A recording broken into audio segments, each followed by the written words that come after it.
There are several words in English language that behave differently from other words.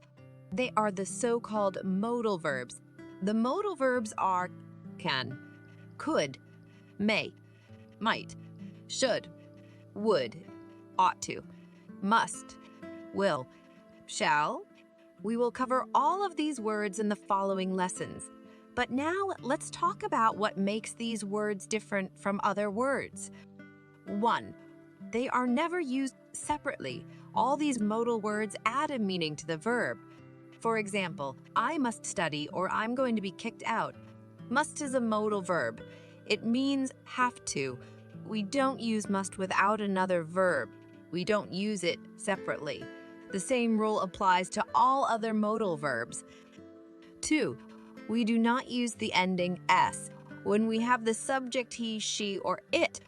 For example, she could win this race. She coulds would be wrong. 3. Modal verbs are always followed by the infinitive without to. For example, I can drive a car well. He should eat less. Dean must work harder. 4.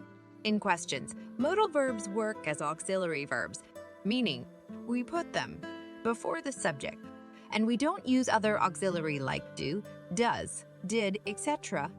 For example, what can I do about it? Where should I pay the fee? What time must he arrive? 5. When we make a negative sentence with a modal verb, we don't use don't, doesn't, or didn't, because modal verbs act like auxiliary. For example, sorry, I couldn't find your car key. He shouldn't play with fire. He mustn't leave the lecture.